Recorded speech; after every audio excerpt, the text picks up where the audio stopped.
Hello दोस्तों, मैं दीपक देशमुख। स्वागत है आपका मेरे इस YouTube channel higher education mathematics की क्लास में। ठीक है, जैसे कि जानते हो हायर एजुकेशन है ना, हायर एजुकेशन मैथमेटिक्स मैथमेटिक्स ठीक है, हायर एजुकेशन मैथमेटिक्स। हम हायर एजुकेशन मैथमेटिक्स की बात कर रहे हैं। तो हायर एजुकेशन मैथमेटिक्स हम UG level and PG level की बात करेंगे। ठीक है, UG level and PG level की बात करेंगे। तो यूजी लेवल में हम पढ़ेंगे यहाँ बीएससी, बीए और मैथमेटिक्स, मैथ्स। ठीक है, मैथ्स के लिए। और पीजी में भी हम पढ़ेंगे यहाँ पे एमएससी, एमए मैथमेटिक्स, मैथ्स की बात करेंगे। ठीक है, हम सिर्फ मैथ्स सब्जेक्ट पढ़ाएंगे। ठीक है, अब यहाँ पे जैसे कि आप लोग जानते हो बीएससी है ना, बीएससी अपने यहाँ दो यूनिवर्सिटी, मुख्य से दो यूनिवर्सिटी के माध्यम से किया जाता है। जैसे कि आप लोग जानते हो एक यूनिवर्सिटी है रेगुलर यूनिवर्सिटी है ना, रेगुलर यूनिवर्सिटी जैसे कि आरडीवीवी है, छिंदवाड़ा यूनिवर्सिटी है ना। तो यहाँ पे जो बीएससी होता है, ठीक है, ये रेगुलर बीएससी कहलाएगा, ये रेगुलर बीएससी। ठीक है, या बीए। ठीक है, अब सेकेंड यूनिवर्सिटी आता है इसमें भोज यूनिवर्सिटी। ठीक है, भोज यूनिवर्सिटी। ठीक है, इसे हम प्राइवेट भी बोल सकते हैं। ठीक है, जैसे यहाँ रेगुलर है, ये इसे यहाँ पे क्या है, एक प्राइवेट है। यहाँ पे सीयूसी एंड यहाँ ले लेंगे हम आरडीवीवी। ठीक है, और यहाँ पे एमपी में बहुत सारी यूनिवर्सिटी है, ठीक, जो कि रेगुलर यूनिवर्सिटी है। तो हम यहाँ बात करेंगे रेगुलर और भोज यूनिवर्सिटी। जो दोनों यूनिवर्सिटी में जो सिलेबस होते हैं बीएससी में मैथ्स के लिए सेम होते हैं। ठीक है, अब मैं आगे बताना चाहूंगा।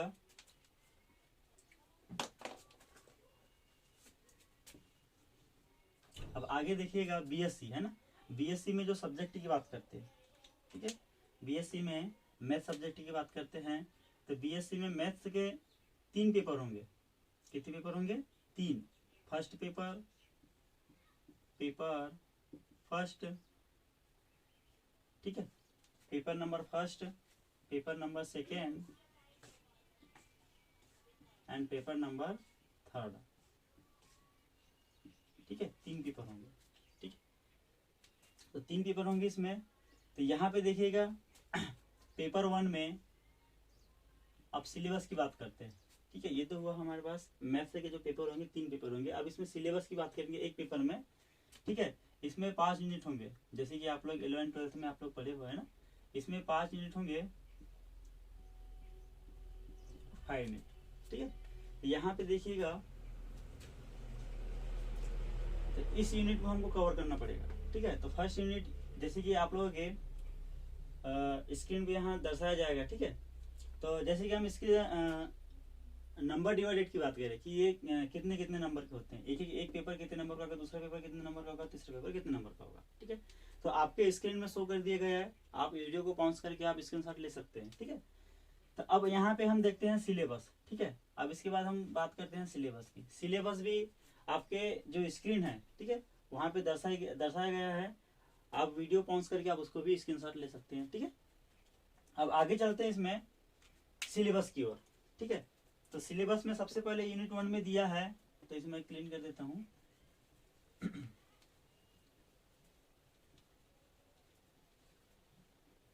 ठीक है, तो यूनिट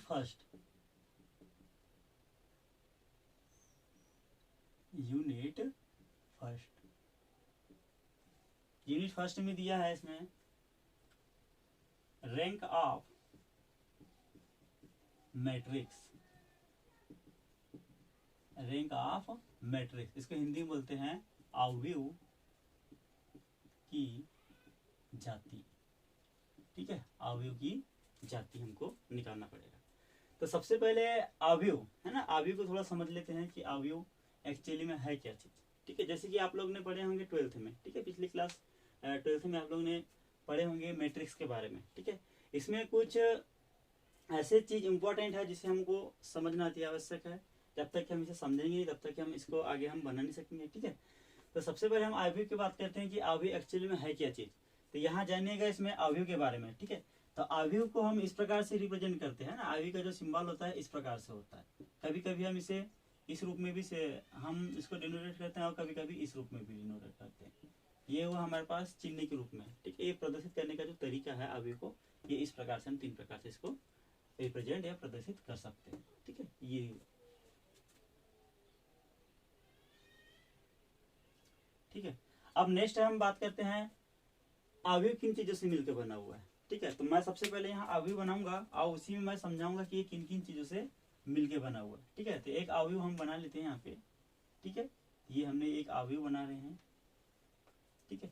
तो इसको यहाँ हम इसके अंदर कुछ एलिमेंट रख रहे हैं इसमें A11, A12, A13 up to A1n, ठीक है। अब second A21, A22, A23 up to A2n, A31, A32, A33 up to A3n।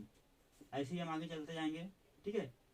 तो यहाँ क्या हो जाएगा अपने पास AM1, AM2, AM3 और ये बनेगा AMN, ठीक है। तो यहाँ पे जो M और जो N दिया है, ठीक है। अब M और N को हम समझ लेते हैं कि ये M और N है क्या चीज, ठीक है। तो यहाँ पे देखिएगा जैसे कि यहाँ पे हम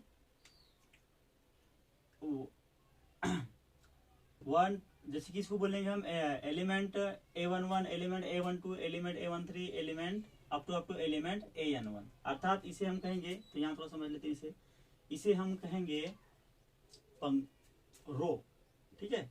क्या बोलेंगे? रो। इसको हिंदी में बोलेंगे पंक्ति, ठीक है, पंक्ति। तो ये किस प्रकार से ये क्षैतिज है, ठीक है, क्षैतिज रेखा बोलते हैं इसको। क्षैतिज रेखा को क्या बोलते हैं हम? पंक्ति अवयव, या इसको हम पंक्ति बोलते हैं, ठीक है। क्षैतिज क्या बोलेंगे? क्षैतिज रेखा को पंक्ति। देखो ये क्षैतिज रेखा है ना, ये इस प्रकार से ये है ना, ये इस प्रकार से क्षैतिज रेखा के रूप में, इसे बोलेंगे हम पंक्ति। अब बात करते हैं कॉलम की, ठीक है, कॉलम, इसको हम बोलते हैं स्तंभ, ठीक है, स्तंभ। तो यहाँ पे देखो सबसे पहले यहाँ थोड़ा समझे तो मैं रो को पहले, है ना। तो रो देखो यहाँ पे पंक्ति जो दिया है ये R1 पंक्ति बोलेंगे, ठीक है, ये R2 और ये R3, ये अप टू RM तक के, कहाँ तक के? M तक के। तो यहाँ हम देख रहे हैं M तक के, यहाँ पे क्या दिया है? रो दिया, ठीक है। अब ऐसे ही हम यहाँ बात करेंगे C1 column, C2 column, C3 column up to CN column. तो CN कॉलम तक यहाँ पे हम भी इसमें देखें, ठीक है। तो एक्चुअली यहाँ पे दो चीजों से मिलकर बना है, ठीक है। यहाँ हम अवयव को कह सकते हैं कि अवयव का जो अवयव की जो रचना है, ठीक है, रो और कॉलम से मिलकर बना है ना। स्तंभ अवयव और पंक्ति अवयव, स्तंभ और पंक्ति से मिलकर बना है। तो इसे हम कहेंगे, जैसे कि ये देखिए, है ना, ये क्या है? ऊर्ध्वाधर है, सही है, ऊर्ध्वाधर, ठीक है, ऊर्ध्वाधर। तो ये ऊर्ध्वाधर है, तो ऊर्ध्वाधर रेखा, चलिए इसको बोल देते हैं ऊर्ध्वाधर रेखा को स्तंभ कहेंगे, ठीक है, ऊर्ध्वाधर रेखा को स्तंभ कहेंगे, अर्थात कॉलम कहेंगे। तो कितने कॉलम बने यहाँ पे? C1 column, C2 column, C3 column up to CN column तक है, बहुत सारे कॉलम है इसमें, ठीक है। और ऐसे ही यहाँ पे देखो रो की बात करेंगे तो row 1 column, row 2 column, row 3 column up to row M column. यहाँ भी रो M तक के कॉलम है, बहुत सारे कॉलम, बहुत सारे रो है इसमें भी, ठीक है। तो एक्चुअली इसके जो यहाँ पे जो कोटि बोलते हैं इसको, है ना, कोटि, इसको बोलेंगे M क्रॉस N की कोटि, M क्रॉस N की कोटि। अर्थात ये हमको बताएगा कि ये जो अवयव है कितने एलिमेंट, इसमें कितने रो और कितने एलिमेंट से मिलकर बना है, ये कितने कॉलम और कितने रो से मिलकर बना है। ये जो M जो दर्शाएगा यहाँ पे नंबर ऑफ रो, इसे क्या बोलेंगे हम? नंबर ऑफ रो। ऐसे क्या बोलेंगे? नंबर ऑफ कॉलम, ठीक है, कॉलम की संख्या और एक कॉलम की संख्या और रो की संख्या, ठीक है, यहाँ पे। अब नेक्स्ट आगे बढ़ेंगे इसमें एक चीज, यहाँ पे m और n जो दिया है ना, तो यहाँ लिख लेना जहां यहाँ दिया है i इजिकल टू, कभी कभी इस प्रकार से हमको इसको लिखना होता है, ठीक है। तो 1 2 3 अप टू कहाँ तक के, m तक के, और j is equal to 1 2 3 up to कहाँ तक के, n तक के, क्योंकि हमें हमारे पास क्या दिया है यहाँ पे एलिमेंट की संख्या कितनी दी है, m तक की दी हुई है और n तक की दी है, जैसे कि यहाँ पे हमने लिए थे इसमें, ठीक है। यहाँ पे हमारे पास 1 भी हो सकता है, 2 भी हो सकता है, कहाँ तक हो सकता है, ये m क्रॉस n तक के हो सकता है, ठीक है। तो ये हमारे पास क्या है, एक अवयव की हम यहाँ इस प्रकार से हम क्या करते हैं, रचना करते हैं। तो इसमें नेक्स्ट आगे बढ़ते हैं इसमें अवयव में, जैसे कि आप लोग जानते हो अवयव है ना, तो यहाँ पे देखो अवयव, हम इसके अवयव के प्रकार पढ़ेंगे। संकेत तो चलो पहले संकेत देख लेते हैं किसी किस प्रकार से हम इसको दर्शाते हैं। इसको हम अंग्रेजी वर्णमाला के कैपिटल लेटर से इसको रिप्रेजेंट करते हैं, जैसे कि A B C या P Q R, ठीक है। ये इस प्रकार से हम इसको रिप्रेजेंट कर सकते हैं, ठीक है। इसका एक संकेत है, ठीक है, किसी भी अवयव को प्रदर्शित करने का एक संकेत है, ठीक है। चलिए अब नेक्स्ट बढ़ते हैं इसमें, यहाँ पे दिया है देखिए, कभी कभी इसको इस प्रकार से लिखा हुआ हमको यहाँ मिलेगा AIJ, ठीक है। ये भी एक हमारे पास अवयव है, ये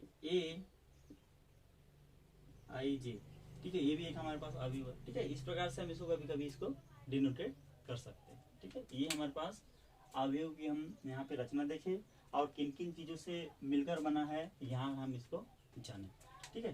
तो नेक्स्ट आगे बढ़ते हैं हम अवयव के प्रकार के ऊपर, ठीक है, अवयव के प्रकार के ऊपर। तो अवयव के प्रकार हम पढ़ेंगे काइंड्स ऑफ मैट्रिक्स, ठीक है। तो नेक्स्ट लिखना काइंड्स ऑफ मैट्रिक्स, तो मैं इसे अभी मिटाना नहीं चाहूंगा, ठीक है, मैं ऊपर ही लिख देते हैं इसे। तो फर्स्ट यहाँ लिखेंगे काइंड्स ऑफ मैट्रिक्स, ठीक है, अवयव के प्रकार, ठीक है। अवयव कितने प्रकार के होते हैं, काइंड्स ऑफ मैट्रिक्स। तो अवयव के प्रकार, यहाँ फर्स्ट प्रकार में दिया है पंक्ति अवयव, तो फर्स्ट नंबर दिया है पंक्ति अवयव, इसे हम इंग्लिश में क्या बोलेंगे, रो मैट्रिक्स, रो मैट्रिक्स, ठीक है। यहाँ पे मैं आपको हिंदी प्लस इंग्लिश दोनों में बता रहा हूँ, ठीक है, ताकि आपको आगे की जो क्लास है ना, जैसे कि आप लोग बीएससी के बाद एमएससी करोगे तो वहाँ पे आपको सावधानी होगी, ठीक है।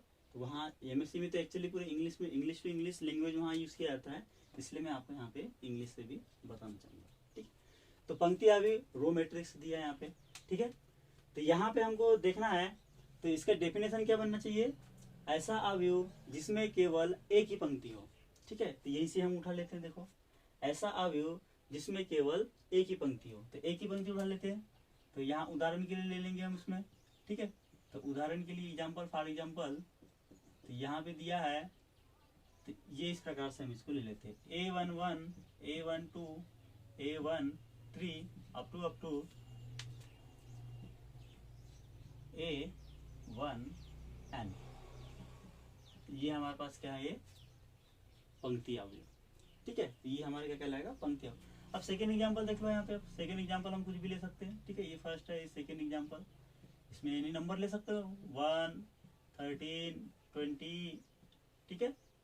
हाँ, अब ये हम इसकी कोटि की बात करेंगे, इसकी कोटि कितनी होनी चाहिए, देखो यहाँ पे कॉलम की संख्या कितनी है, 1 2 3 4, देखो कॉलम की संख्या कितनी है, n तक के, कहाँ तक के है, n तक के। तो इसको क्या लिख सकते हैं हम, कॉलम की संख्या कितनी है, n तक के, और रो की संख्या कितनी है, सिर्फ रो एक ही है, तो 1 क्रॉस n बोल सकते हैं इसको, ठीक है।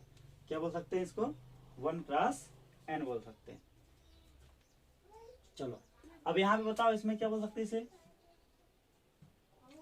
1 क्रॉस 3, ठीक है। ये एग्जांपल से आपको समझ में आ गया किस प्रकार से हम पंक्ति अवयव देख सकते हैं, ठीक है। अब नेक्स्ट चलते हैं सेकेंड नंबर, ठीक है। अब इसी में हम सेकेंड नंबर चलेंगे, कॉलम, है ना, स्तंभ अवयव, इसे हम क्या बोलते हैं, स्तंभ अवयव, कॉलम मैट्रिक्स। ठीक है, तो अब स्तंभ अवयव की बात करेंगे सेकंड नंबर।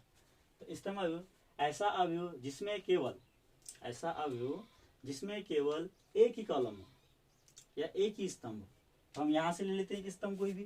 ठीक है, ये जो हमारे पास यहाँ पे एन तक के रो है और एम तक के क्या है अपने पास, सॉरी एम तक के रो है और एन तक के हमारे पास कॉलम है। देखो बहुत सारे कॉलम है, C1 column, C2 column, C3 column, up to CN column, बहुत सारे कॉलम है। ठीक है, और रो की बात करेंगे, रो भी देखो R1 R2 R3 up to Rn तक, एम तक, यानी कि बहुत सारे आपके पास। यहाँ से कोई एक ले लो, यहाँ ये पूछा है इसकी डेफिनेशन में, ऐसा अवयव जिसमें केवल एक ही स्तंभ हो, जिसे हम क्या कहते हैं, स्तंभ अवयव कहते हैं। ठीक है, अब इसे एग्जाम्पल की बात कर लेंगे। फर्स्ट एग्जाम्पल क्या होना चाहिए इसका, देखिए एग्जाम्पल, यहाँ से हम ले लेते हैं A11 A12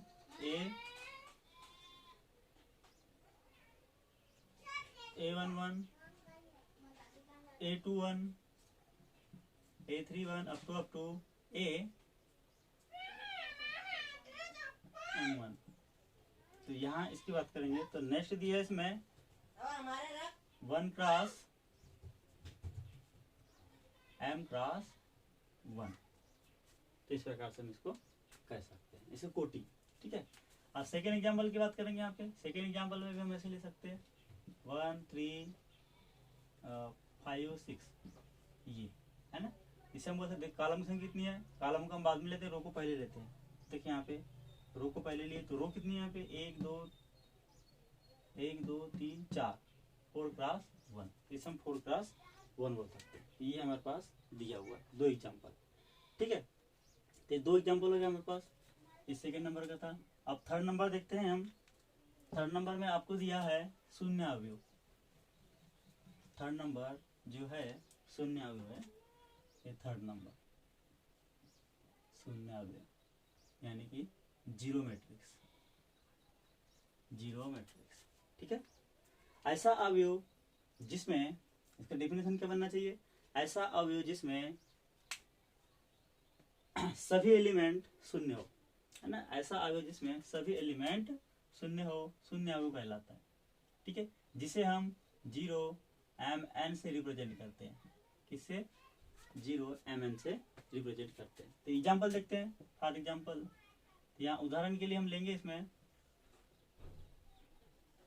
A equal to, ठीक है, 0 0 0 0 0 0 0 0 0।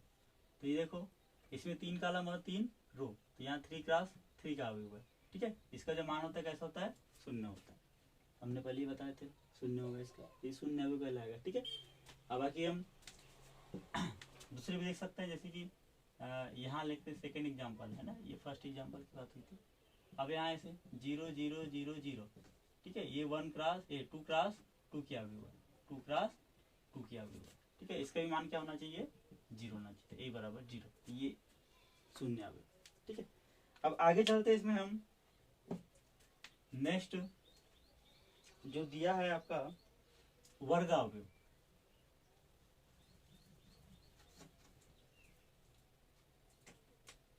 चौथे नंबर में दिया आपका वर्ग अवयव। ठीक है, स्क्वायर मैट्रिक्स। तो स्क्वायर मैट्रिक्स की बात करेंगे, तो स्क्वायर मैट्रिक्स में दिया है वह अवयव जिसमें पंक्तियों की संख्या, वह अवयव जिसमें पंक्तियों की संख्या और स्तंभों की संख्या बराबर हो, स्तंभ अवयव कहलाता है। ठीक है, यहाँ हम इसकी डेफिनेशन हमने देखी, वह अवयव जिसमें स्तंभों की संख्या, पंक्ति की संख्या और स्तंभों की संख्या कैसे हो, बराबर हो। देख लेते हैं हम यहाँ पे एग्जाम्पल के लिए।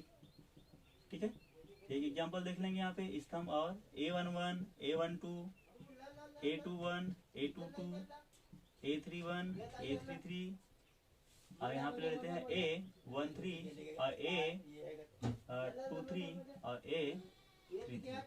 ये हमारे पास देखो, यहाँ जितने हमारे पास स्तंभ है ना, उतनी हमारे पास रो है, तो इसको क्या बोलेंगे 3 क्रॉस 3। ठीक है, अर्थात इसमें कोटि बराबर होनी चाहिए। ठीक है, m और n का मान कैसा होना चाहिए, बराबर होना चाहिए। ठीक है, तो ये हमारे क्या कहलाएगा, वर्ग। ठीक है, हम यहाँ कोई संख्या के रूप में भी रख सकते हैं। ठीक है, अब नेक्स्ट दिया है आपका